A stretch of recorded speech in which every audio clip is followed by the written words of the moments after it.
So we're going to continue on this theme that we've talked about on past podcasts, and that's this idea that books are the original hyperlinks, that they lead you from one idea or one person to another, very much like the web does today. So the subject of today's podcast, Robert Noyce, I actually found out about him the same way I discovered Edwin Land, and that was through Isaacson's book on Steve Jobs. So after hearing how much Steve Jobs was influenced by Robert Noyce, it made me want to learn more about who he was and why he was so influential. So today, we're going to be learning about the life and career of Robert Noyce through the book, The Intel Trinity, How Robert Noyce, Gordon Moore, and Andy Grove Built the World's Most Important Company. And this book's by Michael Malone. So we're going to go a little bit out of order today. When I originally started reading this book and coming up with the idea for this podcast, I thought I was going to talk about both founders of Intel. So Intel was founded by Robert Noyce and Gordon Moore. So we're going to touch a little bit on Gordon Moore today, but after I was done reading and then I would review the notes and the outline that I put together for these podcasts, I realized that 90% of what I wanted to talk about was with Robert Noyce. So that's why this episode's just basically about him. Gordon Moore is obviously important. He's the one that Moore's Law is named after. He was an extremely important technologist.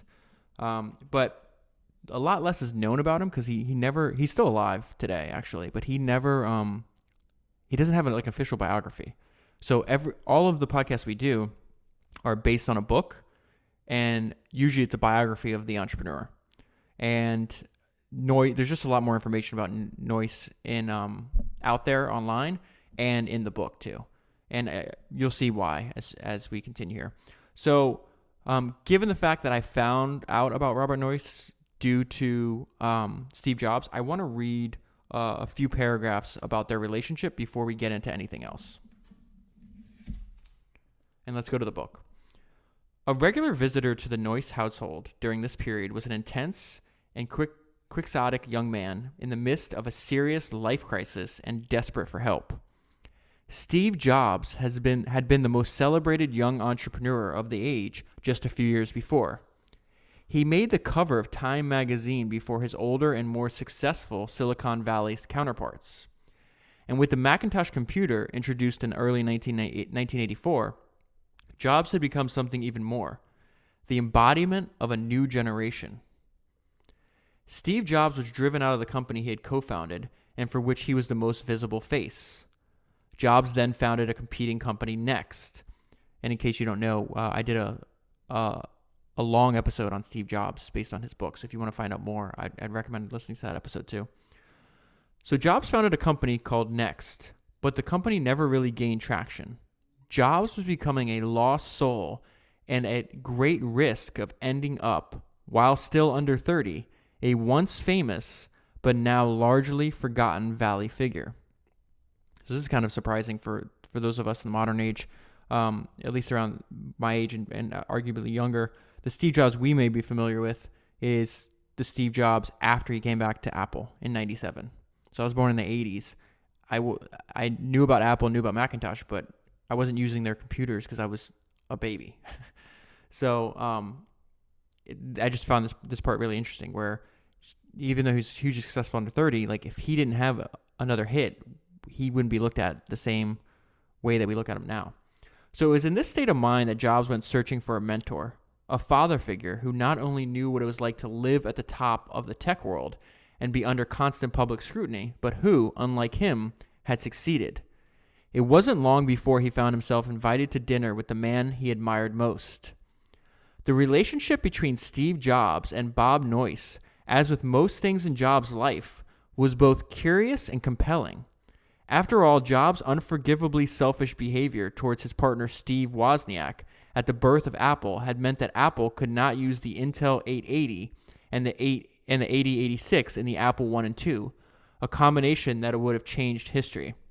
So they're referring to is at the time Intel's looked up to by all young technologists, and Wozniak wanted to use a specific chip, and Jobs wouldn't let that happen. Indeed, Apple, and now Next, and Intel had become competitors once removed. Still, the ties to Apple during the company's early years were very strong.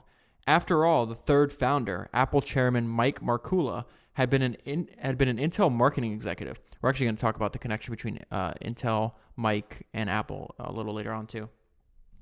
Regis McKenna, Intel's agency publicist and marketing guru, was now enjoying even greater fame doing the same work with Apple. And of course, Ann Bowers had grown close to Jobs during the years the two shared Apple. Ann Bowers is Bob's wife.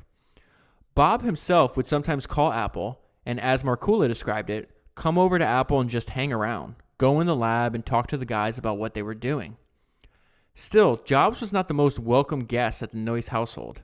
Noyce enjoyed the young man's company, perhaps because he was too smart, too old, and too famous to fall under the spell of Jobs' intensity and vaunted reality distortion zone. Looking back, Bowers would tell Leslie Berlin, that's Bob's biographer, that Bob treated Jobs like a kid, but not in a patronizing way.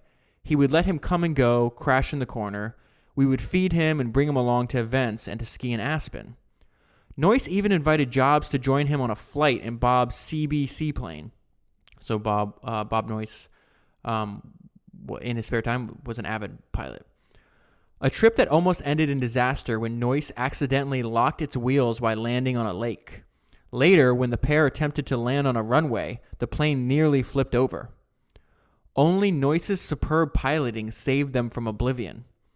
As this was happening, Jobs would later say, I was picturing the headline, Bob Noyce and Steve Jobs killed in a fiery plane crash. But as Ann Bowers knew as much as anybody, being around Steve Jobs was thrilling, but ultimately exhausting. Because the young man seemed to have no boundaries. He showed up at the door unannounced, called at midnight over some notion that had just captured his fancy, and generally acted as if he had no appreciation of the personal lives of other people. Even Bob, late one night after getting off a call from Jobs, said to Ann, if he calls late again, I'm going to kill him. But he still took the next late night call from Steve Jobs. What Jobs seemed to want most was not specific advice from the older figure. Bob didn't know enough about personal computers to give it anyway. Jobs wanted a vision on how to live, how to succeed in the valley, and be beloved, not hated. To be the object of esteem, not ridicule. And this is a direct quote from Jobs. Bob was the soul of Intel.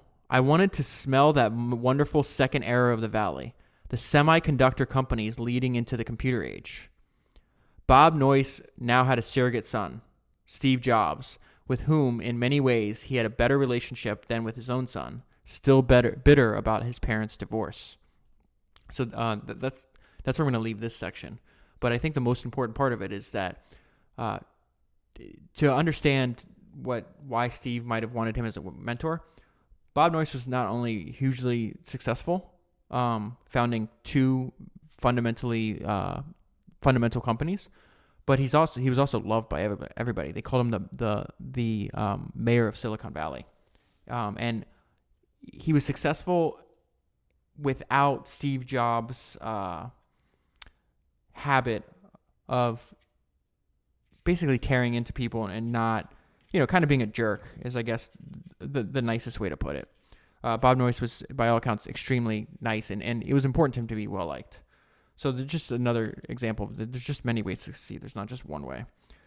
So before I go back into Bob's life, I want to talk about, I obviously knew about Intel, but living in the age we live in now, it's really hard to appreciate that basically everything that we're building and the technologies that we're enjoying today, the foundation was laid by people like Bob Noyce and Gordon Moore and the rest of the people that developed semiconductors and chips.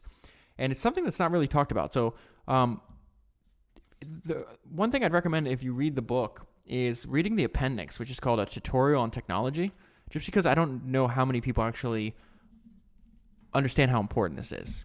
And let me just read. I'm going to start there real quick. Digital electronics can be confusing, not only to people outside the industry, but even to folks inside it. This has become increasingly the case as the years pass and even more new layers of products and services are piled atop the existing core. Ask someone who works in online gaming or social networking how an integrated circuit works, a component upon which that person's job, employer, and industry depends for survival, and you are likely to get a blank stare and perhaps something mumbled about silicon and semiconductor. This isn't surprising. After all, the worlds of social networks and code writing are 6 or 7 levels removed from the largely chemical business of making computer chips.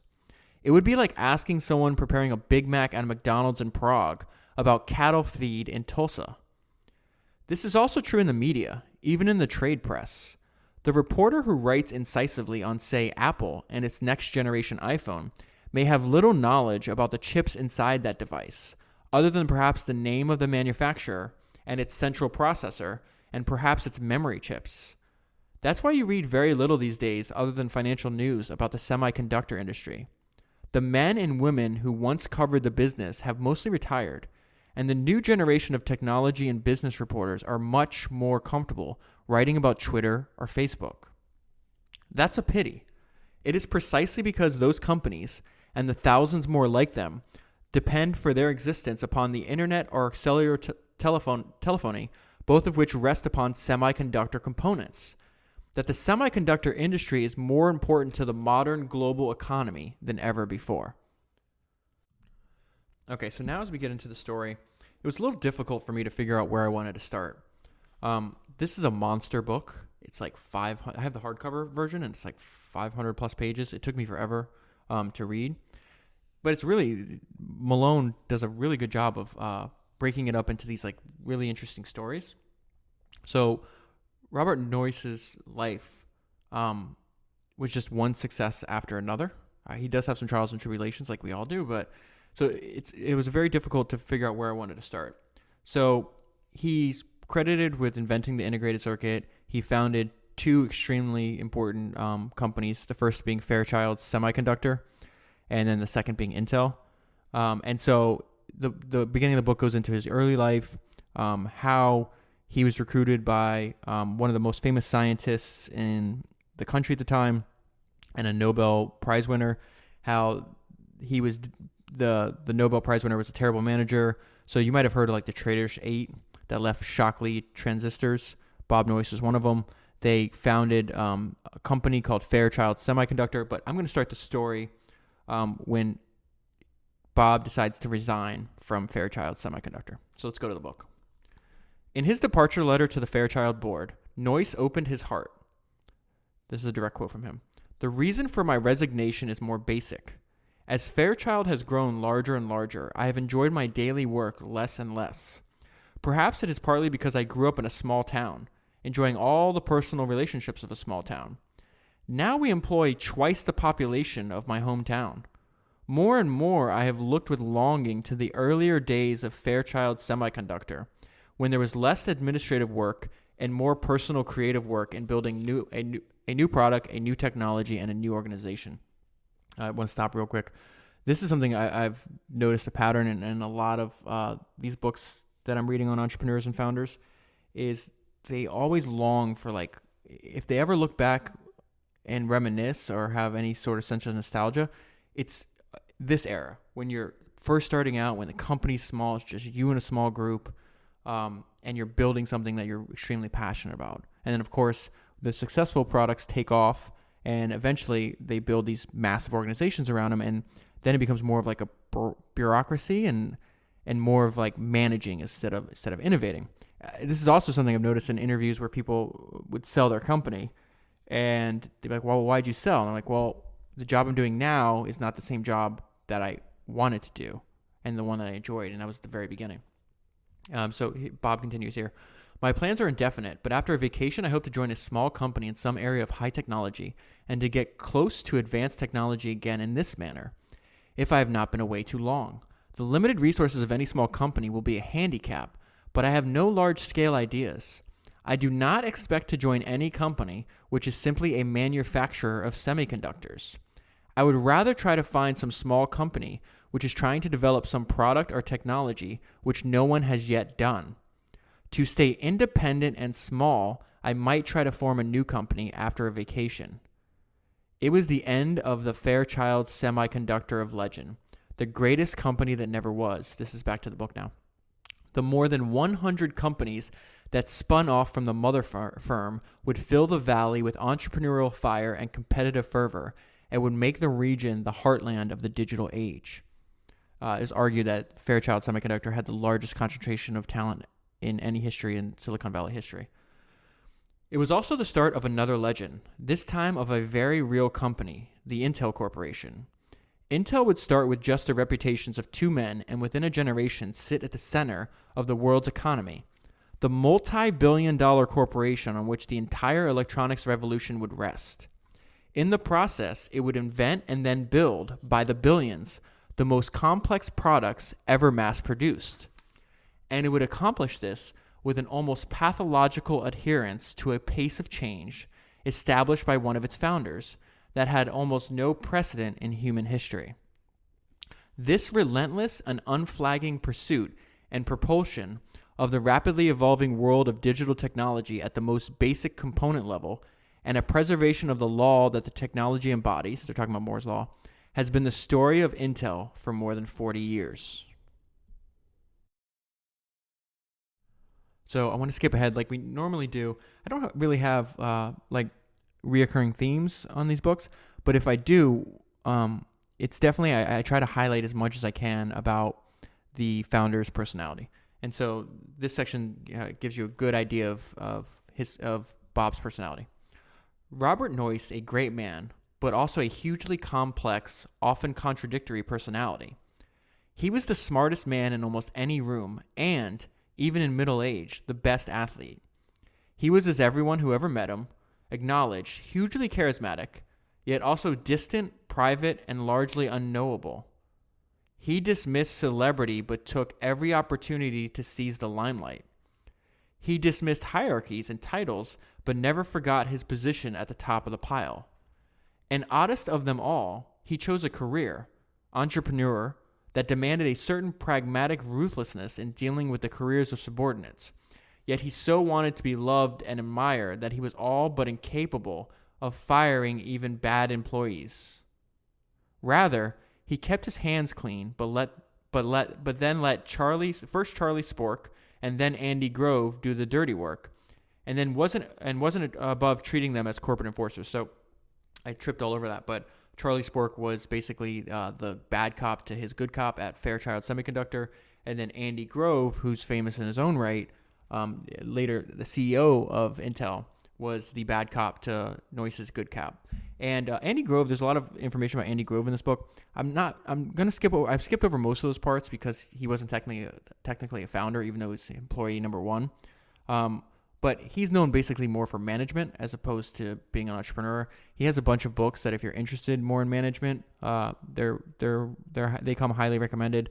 High Output Management is one, and the other one I think is called Only the Paranoid Survive. And there's plenty of information out there if you want to look more into Andy Grove.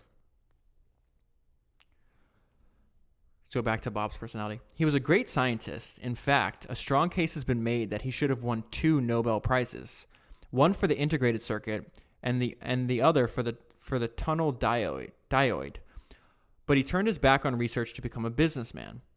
And not least, though he always professed his yearning to work in a small boutique company where he could escape bureaucracies and focus on the work he wanted to pursue, he built 2 huge companies, one of them among the largest in the world, and would never show any inclination other than to grow them as big as they could get. Comparisons have been made between the experience of being around Robert Noyce and the even more famous reality distortion field said to have surrounded his greatest acolyte, Steve Jobs. In truth, they were very different. Noyce's appeal was warm and visceral, Jobs' cold and ethereal. Noyce made you feel that important, vital things could be accomplished if everyone could just steel their courage, ignore the risks, and move forward together toward a difficult but achievable goal. Noyce made you feel that while he would be in the lead, it would only be because he was better suited for the job, as you were to yours. Steve Jobs, by comparison, invited you to change the world, to accept his vision as your own, to join, if he deemed you worthy, the select few creating a perfect, cool, new reality, with the knowledge that if you ever faltered, proved unworthy, or in some unknown way irritated Steve Jobs, that you would be jettisoned, shunned, and left behind. The difference of the two is best captured in the photos of Bob Noyce with his wide grin and Steve Jobs with his tiny, knowing smile. Ironically, while Jobs' zone would come to accomplish billions of people, it was Noyce's vision that was far more sweeping. Jobs merely wanted the world to own his company's computers. Noyce wanted to usher in the digital age. In a legendary television interview about his invention of the integrated circuit, which Noyce called a challenge to the future, he unexpectedly turned to the camera as if directly addressing millions of people at home throughout the nation and said, "Now let's see if you can top that one," and smiled. From anyone else, it might have seemed arrogant, but coming from Bob Noyce, it was confidence, the friendly challenge of one competitor to another on the playing field to top what he had just done. Bob Noyce was happy to beat the hell out of you. He lived for competition, so much that it often put both him and others at risk. But after he did, he helped you up, slapped you on the back, and told you how well you had done.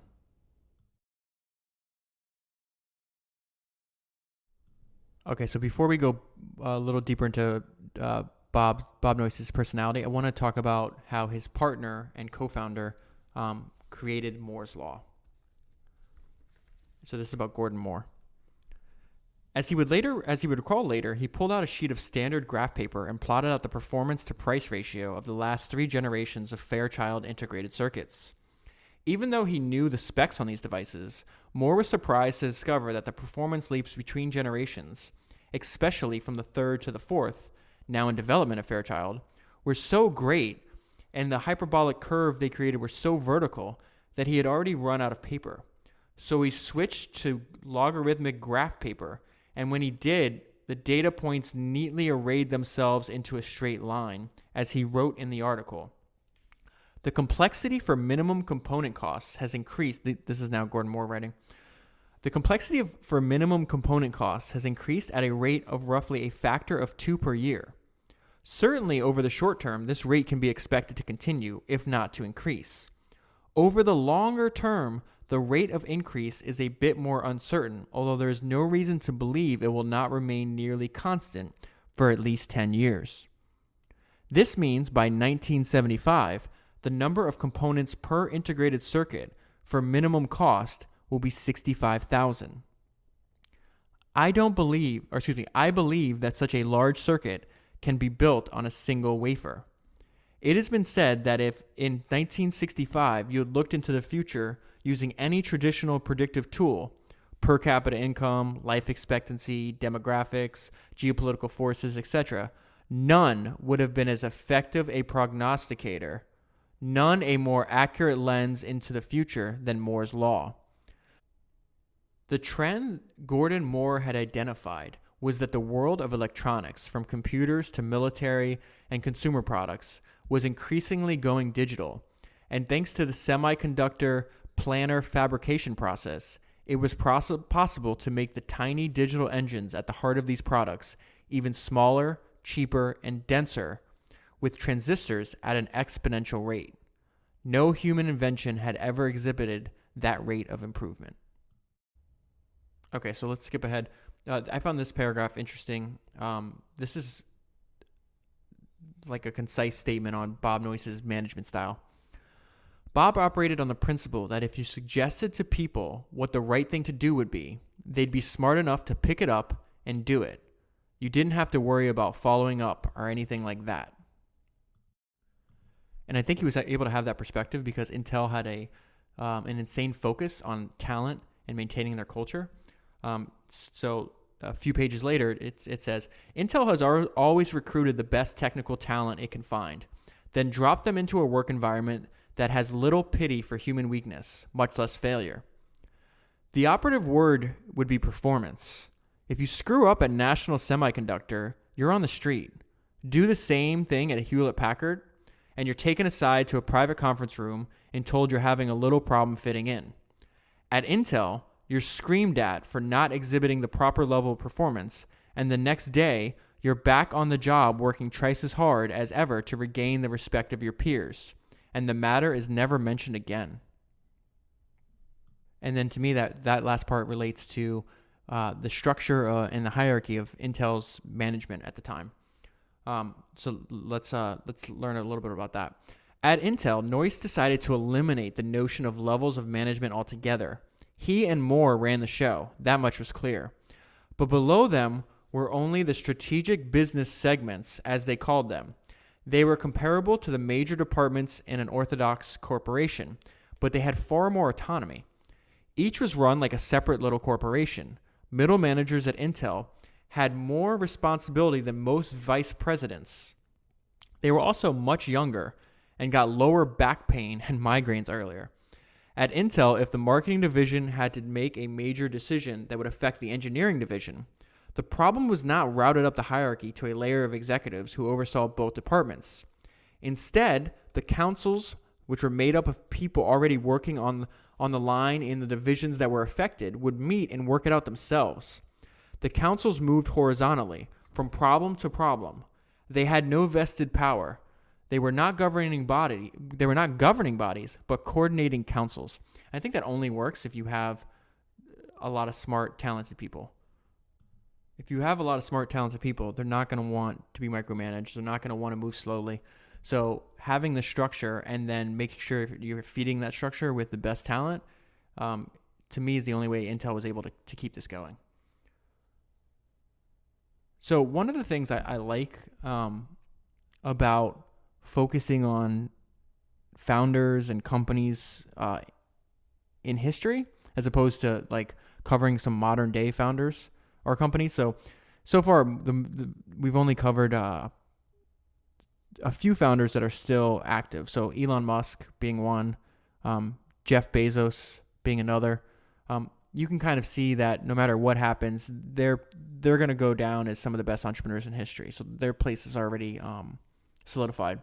As opposed to, I see some of these other like podcasts that talk about entrepreneurship and founders, and usually they have like an interview format and they cover like current companies, but then some of the companies they cover, it's not clear as if they're going to have an impact or they're not successful yet. Maybe they haven't IPO'd or maybe their product hasn't taken off, but there is definitely stuff to learn. But I think if you focus on history, history is important because you realize people don't change. So the technology changes, the company names changes, the people doing the work changes. But human nature doesn't change. And I think if you see these larger patterns of how humans react and how they respond to incentives, that's going to help you in your life going forward. Because you realize that, I've seen this before. I've seen a similar situation, and it might give you some information to act differently. If you think about it, we've witnessed bubbles. Let's say in the last 15 to 20 years, you had the internet bubble, the late 90s, early 2000s. You had the housing bubble in, let's say, the 2007 to 2009 era. Some would say like higher education is going through a bubble in relation to cost and value. So what you realize is like, why are these bubbles constantly happening in different areas? And so this is a really funny, or not, I shouldn't say funny, but a really interesting bubble that happened in the 1960s. And the note I wrote down was calculators as consumer tech bubbles. So see if you recognize some of this behavior in other bubbles. By the late 1960s, setting the precedent for many consumer tech booms that followed, the calculator business enjoyed almost vertical growth as prices held steady, performance improved, and retailers, then customers, flocked to this hot new home/office appliance. And again, setting the trend for future consumer tech bubbles, the calculator industry began to, first, attract scores of new competitors hoping to cash in on the big profits to be made, and second, segment into different submarkets. There may have been more than 100 calculator companies by 1970. And while newcomers were rushing in to compete with cookie-cutter four-function machines, the established and ambitious firms were already racing off to add more functions, make them small enough to be handheld, or drive manufacturing costs down so far as to commoditize their basic models and shrink profit margins. This would drive competitors from the field with massive investments in marketing and distribution. It was mostly American companies, especially HP, that took the first tack. American and the most veteran Japanese calculator companies like TI and Casio the second, and giant Japanese companies like Canon the third. That left everyone else high and dry when the inevitable industry shakeout came. So they're just describing typical human behavior in a bubble. Something starts working, a bunch of people jump onto it, then competition cuts the profit margins, or the demand, they oversubscribe. They oversubscribe supply to demand, and then it pops. And most of these companies, there's a few that survive. There's maybe 5 or 6 out of over 100. So because the microprocessor was so important, it's such an important invention, the vast majority of this book covers Intel after they invented the microprocessor. The first 5 to 7 years of the company, they made memory chips. They hadn't yet invented the microprocessor, which is what they became famous and so successful doing. And so we have this thing we've talked about on other podcasts, which is this section that says critics don't know shit. And it's just funny, like somebody telling Sam Walton that he's not cut out to be a retailer. Then it winds up going on to be the most successful retailer in the world. Or Steve Ballmer saying that the iPhone's going to flop because no one's going to buy it, a $500 phone. And there's examples literally in every single book where at some point the founder had to believe in what they were doing because the outside world is telling them no, that it's not going to work out. And so I affectionately call that critics don't know shit. So sometimes the critics are in their own company. So this part stuck out to me. They're at the time selling memory chips, and they've invented the microprocessor. They're calling it a CPU on a chip at the time. And the inventors, along with Noyce, think it's going to be big. And other departments in Intel don't agree. So here's a sentence or two on that. Intel was a company that made memories. These were custom chips. Marketing was very much afraid of the computer business, and they came up with arguments as to why we shouldn't go into it. So this is probably the most important decision Noyce ever makes. The vast majority of the company, including the marketing department and a lot of managers, they're having a hard enough time succeeding in the memory business. They don't want to divide their attention and their resources for this one. Noyce overrules them all. And as a result, Intel takes the lead, and then they build upon that for the next 40 years. And while this is happening, they're having to go out and educate an entirely new market, like what the difference of these CPUs on chips, the CPU on a chip would be. And the note I wrote here is the difference, what new technology could do, and the difference a chip would make. And this is basically the case that they're making. Because again, we take this technology for granted now. They're trying to look into the future and talk about the possibilities and the opportunities in this new market. And so one of the guys that is largely credited with the invention is this guy named Hoff. And we're gonna jump into the story here. Unfortunately, Hoff wasn't just trying to sell a new product, but a whole new paradigm. And as is usually the case when you're trying to convince an audience to accept a radical innovation, almost by definition, the idea is so far from the status quo that many people simply cannot get their minds around it. And this is a direct quote from Hoff. People were so used to thinking of computers as these big, expensive pieces of equipment that had to be protected and guarded and babied, and to be used efficiently to be worthwhile and cost-effective. So there was this built-in bias in people that any computer had to be treated that way. I remember one meeting in which there was all of this concern about repairing microprocessors, and I remember saying, a light bulb burns out, you unscrew it and throw it away, and you put another one in. And that's what you'll do with the microprocessors. But they just couldn't accept doing that with the computer. But the biggest obstacle to the adoption of these new processors wasn't simply a failure of imagination by potential customers, one that wasn't helped by Intel's own indecisiveness.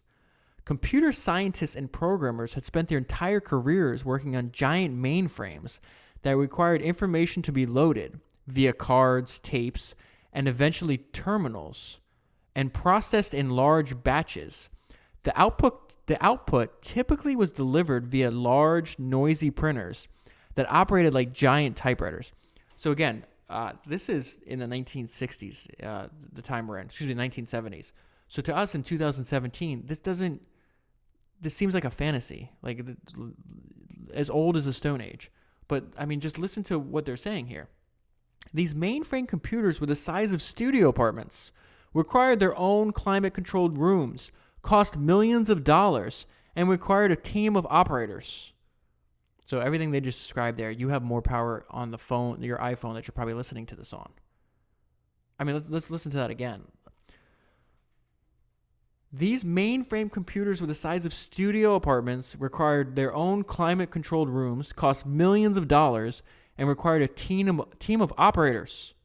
Just 15 years before, the biggest breakthrough in data storage, the 1-ton IBM RAMAC, RAMAC magnetic disk drive, I'm not sure how to pronounce that, if I say the letters or say RAMAC, had to be delivered to Oh, this is crazy. Let me start that part over. Just 15 years before, the biggest breakthrough in data storage, the 1-ton IBM RAMAC magnetic disk drive, had to be delivered to customers via specially equipped Boeing 707 jet.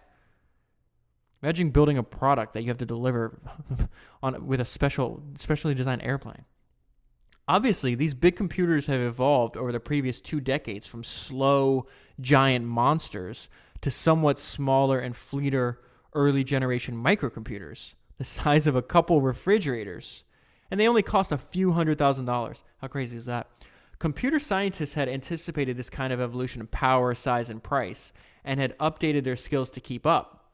But the devices that Ted Hoff described to them were so radically different in every way that if they had prefaced their presumptions by saying they had come from outer space, no one would have been surprised.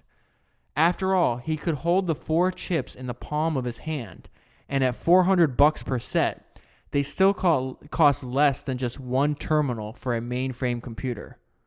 And there he was announcing that these little silicon caterpillars would soon replace the big iron to which they had long ago become accustomed.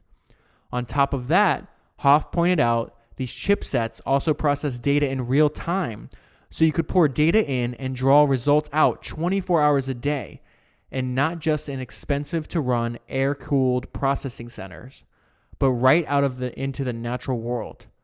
And you could even use some of the established computer programming languages to make them work. So I included that section because, one, before I read this book, I didn't know anything about microprocessors or chips, and I probably still don't know too much. I know a little bit more after reading it, but I feel those few paragraphs gives us an idea of they call it the paradigm shift of what they were trying to sell.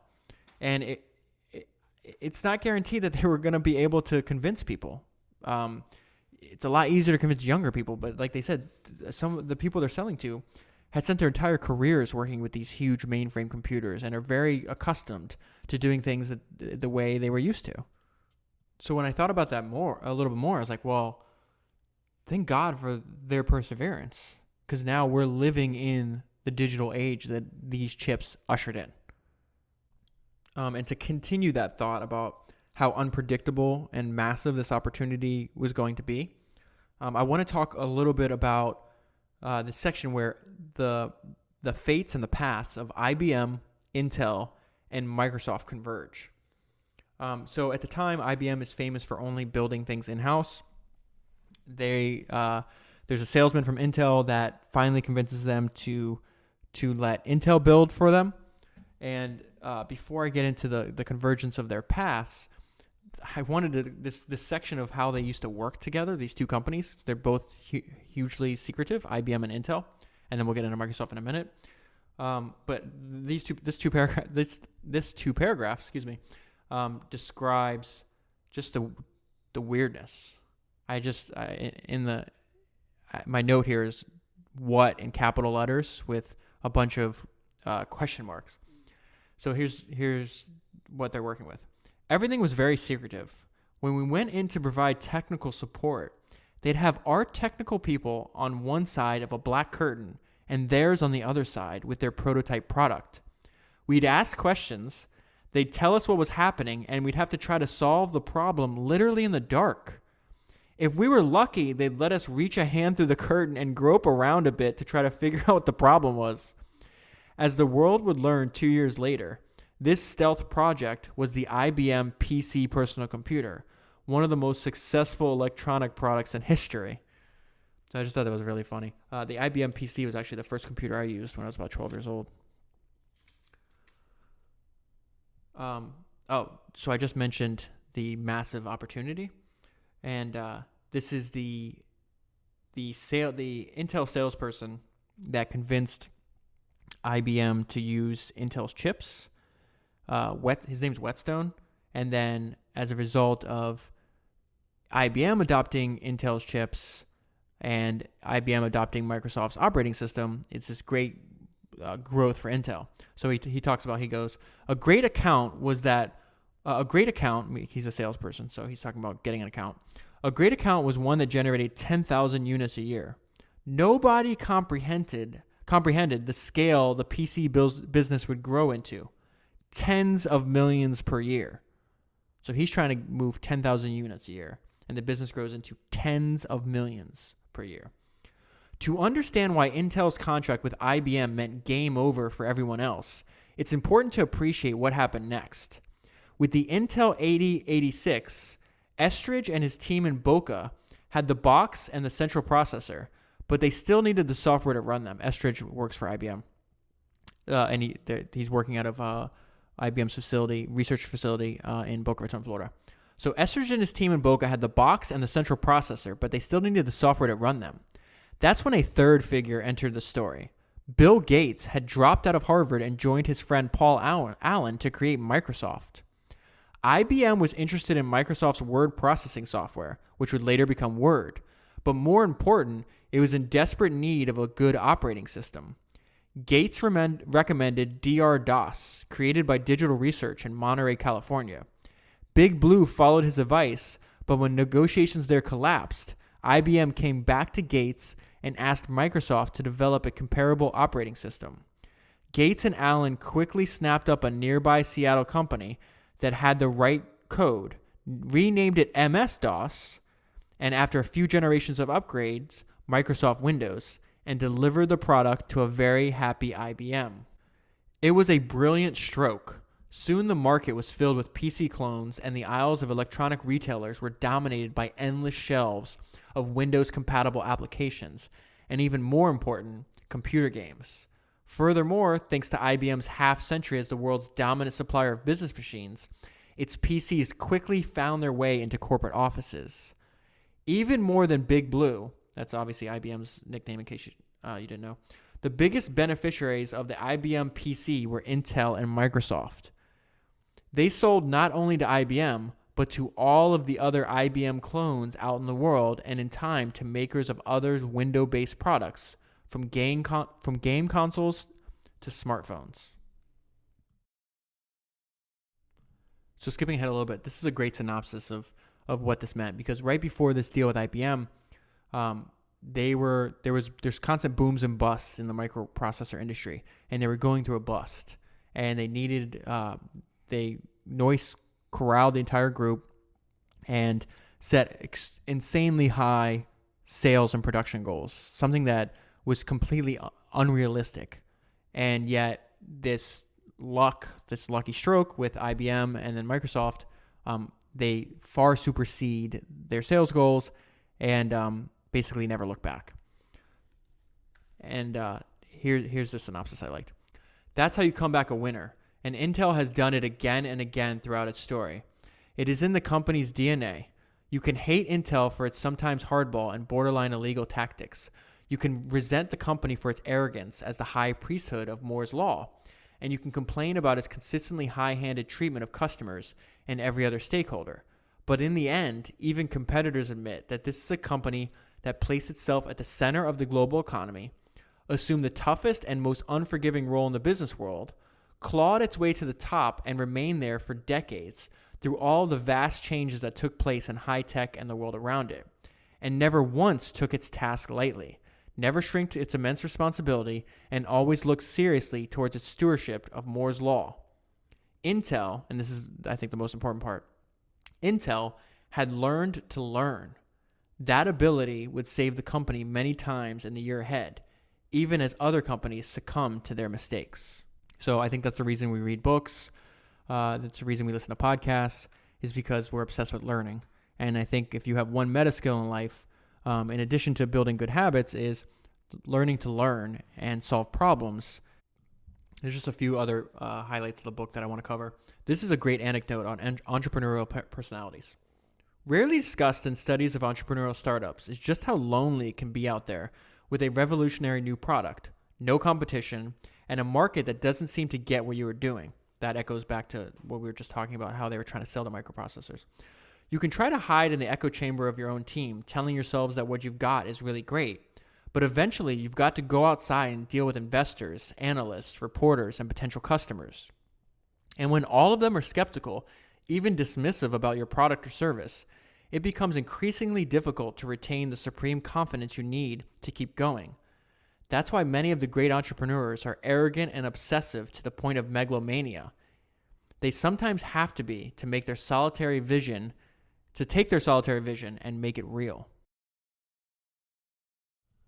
Skipping ahead, I found this part about the connection between the IPO of Intel and the seed money for Apple. So if you remember back in the Steve Jobs podcast, we talked about Mike Markula, who was, I think, the third employee at Apple, but he was the one that basically gave them the money to put their first computer into production.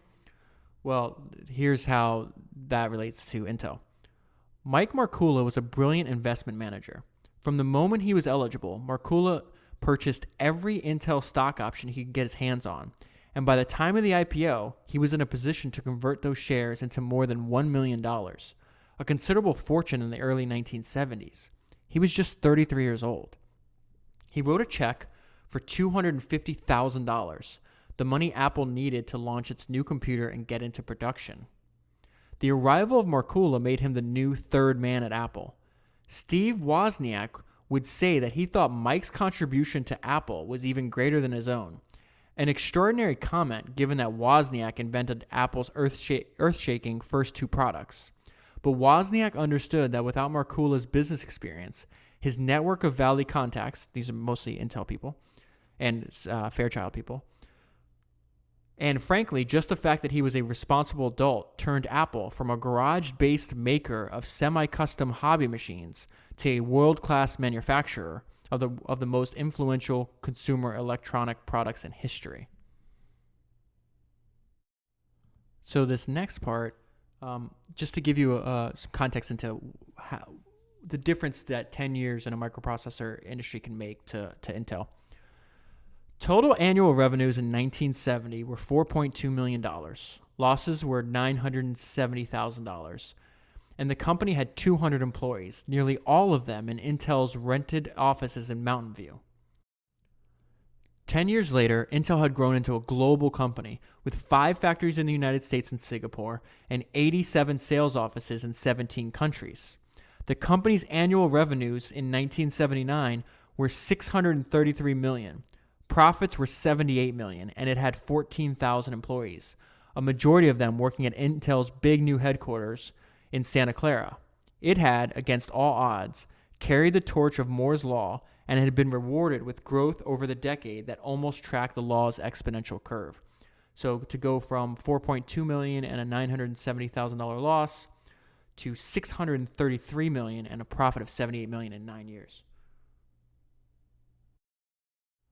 So this might seem like a random anecdote, but it's about never underestimating your competition and a great story on learning and arrogance.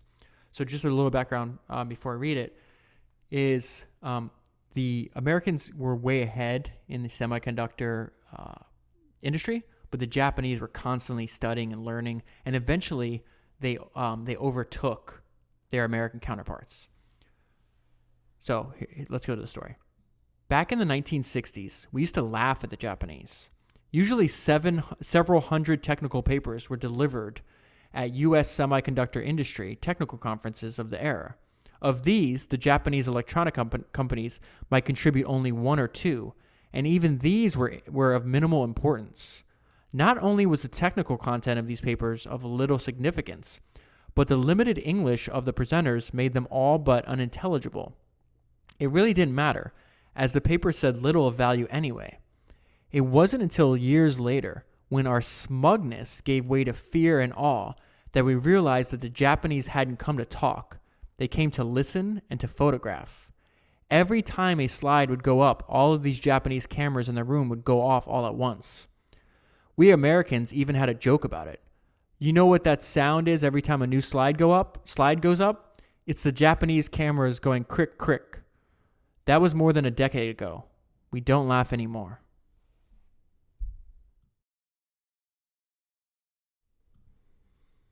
Oh, and I think this part is really, really important. It's the juxtaposition between outside success and inner depression. Um, and this has to do with Bob Noyce. So Intel's management structure was interesting, where Noyce would leave the company, then he would step down, and Gordon Moore took over the company. Then Gordon Moore decided to hand the CEO reins over to Andy Grove. And during this time, this is right before Noyce is going to resign as CEO. He's deeply depressed. So it says, during this time, Noyce was also exhibiting signs of deep depression. Not only had the previous decade at Intel taken its toll on his emotional state, but even more so his divorce and his impact on his children. 2 of his children had gotten involved with drugs. One was diagnosed with bipolar disorder and hospitalized. And another, one of his daughters, was hit by a car and was in a coma for 6 months. On the outside, Bob dealt with these events with his usual denial, but inside there was no denying that something had gone terribly wrong with his family and that he was part of the cause. As reported by his biographer, Leslie Berlin, at a dinner for one of the recipients of an investment by Noyce's Angel Fund, Bob unburdened himself in a way he rarely allowed.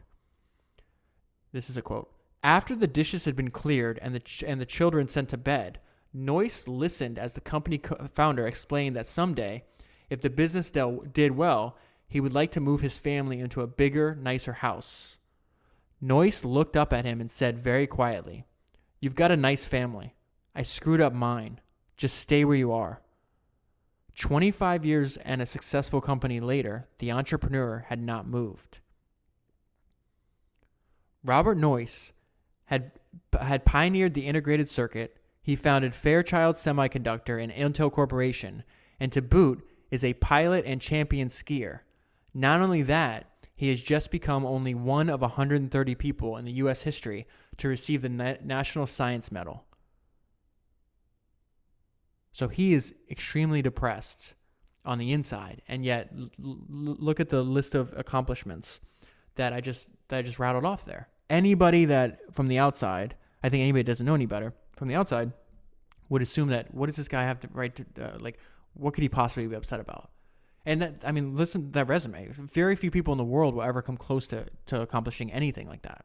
The invention of the integrated circuit, founding 2 multi-billion-dollar companies, a champion skier, a pilot, receiving National Science Medal, only 130 people in history to do so, and he's still depressed. So I know this has been talked about, especially in the last couple of years. And even in the book, it talks about how being a founder or being an entrepreneur can be extremely lonely, and having people doubt you all the time and you still believing. It's really hard to talk to other people about that. But I included that because I think it's important. It's important for us to understand that having goals and wanting to create companies and products is a great thing, but not at the expense of your mental health and the enjoyment of the one life that you have. And I'll just leave it there. Okay, so we're almost done. This is a story again about human behavior during booms and bubbles.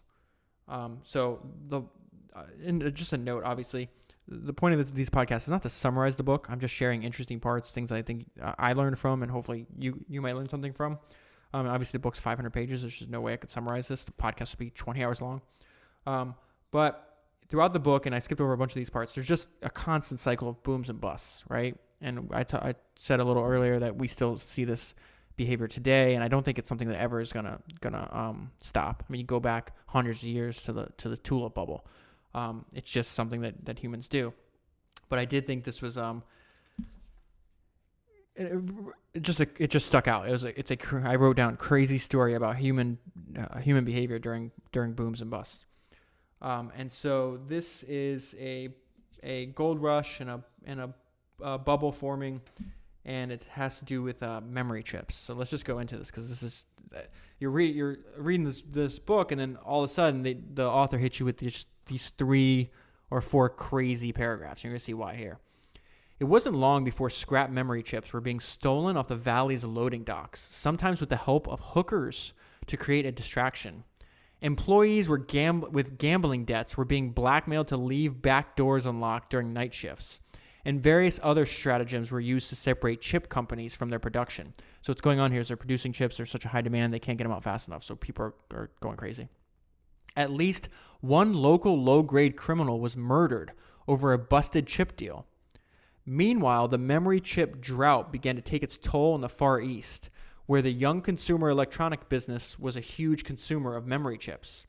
So it wasn't long before Asian businessmen carrying briefcases full of cash began arriving at San Francisco airport with orders to find chips at any price. This led to some odd moments, such as the time when a chip seller and buyer, having taken adjoining rooms, opened the adjoining doors and tried to hand the money and goods to each other, only neither was willing to let go first. The result was slapstick, in which the two parties, each gripping both briefcases through the partially opened doors, played a desperate tug of war while trying to hide their faces from each other. This is like a scene out of Scarface you would expect, not makers of chip technology. Tech booms, with their prospect of overnight riches, almost always produce a certain amount of criminality. Witness the dot-com bubble of the late 1990s. But it has never been as bad as it was during the boom between 1979 and 1981. Not only was there gray-black market surrounding chips, but the speeded up production and increased quotas led to an epidemic of amphetamine abuse as fab and assembly line workers tried to keep up with the amped up pace. Drug dealers openly worked out of trunks of their cars in the vast National Semiconductor parking lot and took orders from Intel employees, among others.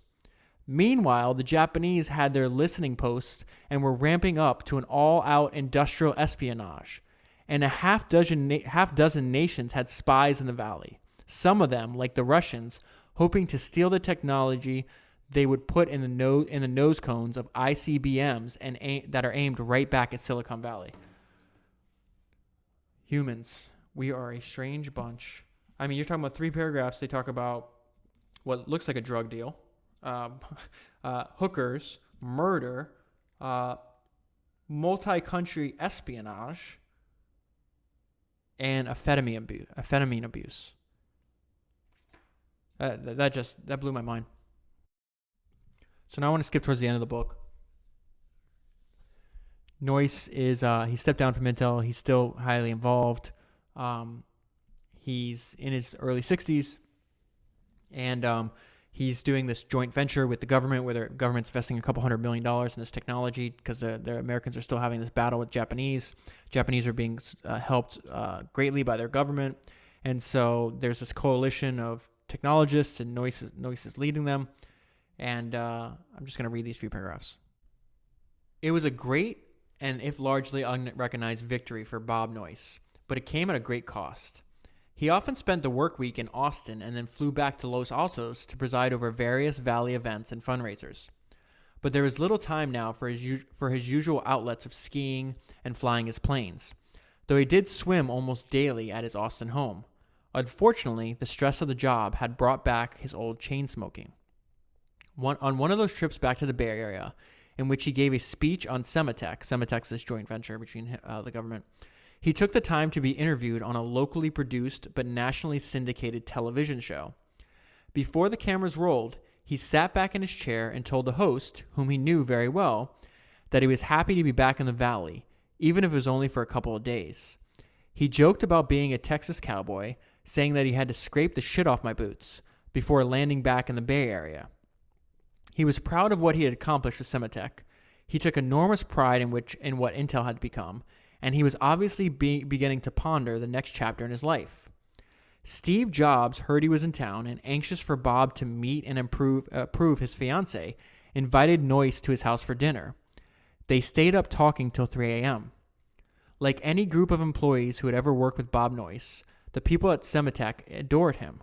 And when an article appeared in the San Jose Mercury during his visit that quoted a semiconductor equipment company executive as saying that Americans needed to change their idols and then nominated Noyce for that pedestal, those employees decided to greet Bob on his return with a party, complete with t-shirts that featured that quote, Bob's photograph, and the line, Bob Noyce, Teen Idol.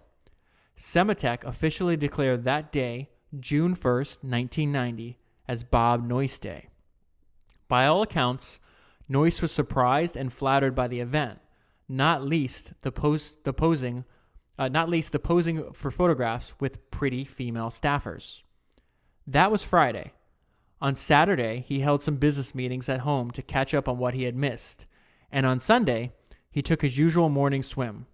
Then, feeling tired, he went inside, laid down on the couch, and died.